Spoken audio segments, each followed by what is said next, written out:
সবসময় স্বৈরাচারী শক্তির বিরুদ্ধে একটা গণ অভ্যুত্থান আমরা দেখেছি এবং এইবারও একটা গণ অভ্যুত্থান তৈরি হয়েছে। এই গণ অভ্যুত্থানের জন্যই কিন্তু আমরা লড়াই করছিলাম এবং আমরা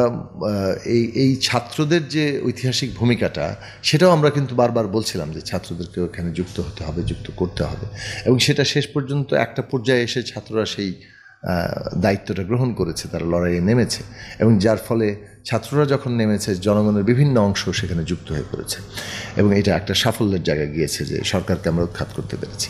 এখন দ্বিতীয় পর্ব চলছে যে আমাদের ফ্যাসিস্ট বন্দোবস্তের বদলে একটা নতুন গণতান্ত্রিক রাজনৈতিক বন্দোবস্ত প্রতিষ্ঠার লড়াই, এবং এই লড়াইয়ে প্রতিটি অভ্যুত্থান যেমন নতুন নেতৃত্বের জন্ম দিয়েছে, এই লড়াইয়ের মধ্যেও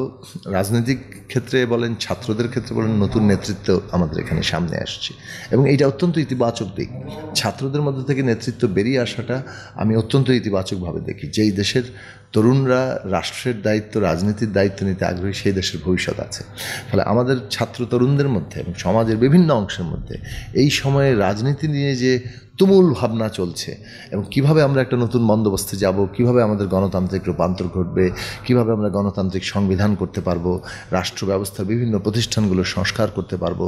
এবং আমরা একটা ওই যে নাগরিকদের জন্য সুযোগের সমতা, আমাদের মর্যাদা, ন্যায় বিচার, অন্তর্ভুক্তিমূলক একটা বাংলাদেশকে সামনে রাখা, একটা জনপদ হয়ে ওঠা একটা দেশের মধ্যে, সেই বিষয়গুলো নিয়ে যে আলোচনা, এই সবই ভীষণ রকম ইতিবাচক। এবং এইখান থেকে যেমন ইতিমধ্যে প্রতিষ্ঠিত রাজনৈতিক দলগুলো তারা তো আছেই, আবার নতুন রাজনৈতিক শক্তিও নানাভাবে এখানে তার তৈরি হচ্ছে এবং বিকশিত হবে বলে আমি মনে করি। দেখুন, যে আওয়ামী লীগের যে শাসন, এই যে ফ্যাসিস্ট শাসন, এই যে হত্যাকাণ্ড, এই যে গুম খুন, এই যে লুটপাট এবং জুলাই আগস্টের যে ভয়ঙ্কর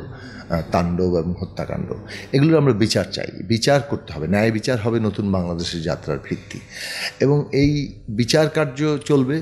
রাজনৈতিক দল হিসেবে তাদের দায়িত্ব কতটুকু সেটাও আদালতের একটা বিষয় হতে পারে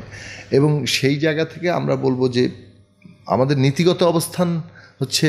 একটা ইনক্লুসিভ পলিটিক্স তৈরি হওয়া, অর্থাৎ একটা সবাই রাজনীতি করবেন এবং রাজনৈতিক দল হিসেবে মানে সবাই যাতে তাদের অধিকার চর্চা করতে পারেন। কিন্তু কেউ যদি ফ্যাসিস্ট ব্যবস্থা কায়েম করতে চায়, সেটা যে দলই হোক না কেন,